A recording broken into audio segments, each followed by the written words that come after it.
Madam President. Majority Leader, good afternoon.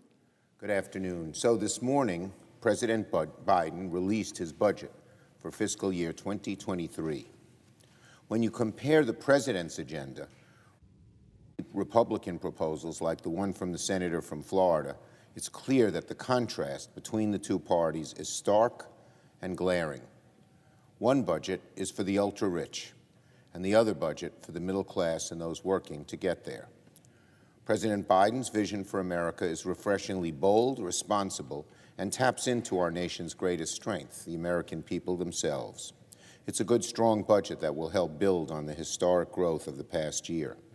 For starters, the president's budget zeroes in on fighting inflation. It calls, for instance, on increasing domestic manufacturing and relieving supply chain bottlenecks, especially at our ports.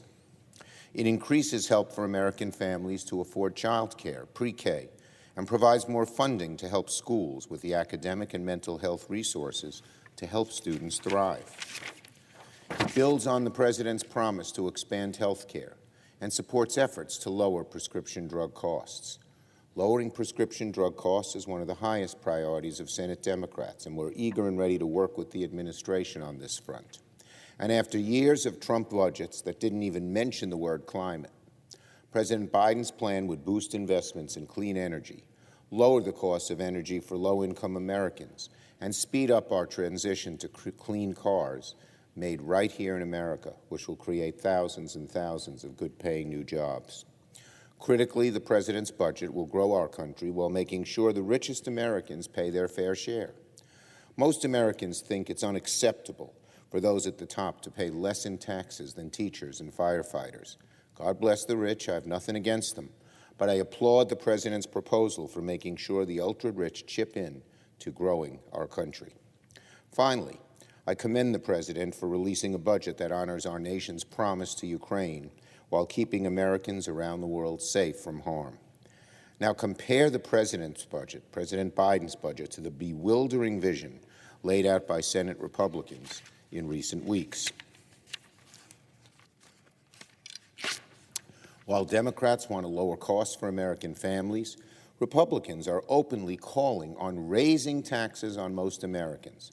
Yesterday, the junior senator from Florida went on Fox News Sunday to deny this part of his plan, only for the anchor, the Fox anchor, to remind everyone watching, no, it's in the plan.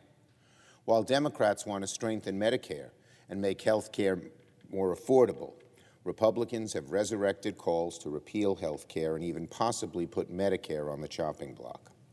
And lest anyone forget, a few months ago, the junior senator from Florida, in another example, openly said inflation was a gold mine for the Republican Party, a gold mine.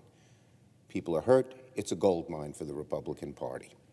Just how callous, how retrograde, how backwards is the Republican vision for America? Raising taxes on working people, cheerleading inflation, stoking divisions, and even putting things like Medicare at risk while pushing tax breaks for the ultra-rich? If that is their pitch to the American people, God help Republicans. In the meantime, I thank President Biden for releasing a strong, optimistic, and responsible plan that will build on the historic recovery our nation has seen in the past year. Senate Democrats will work with the administration to put these proposals into concrete legislation in the weeks and months to come.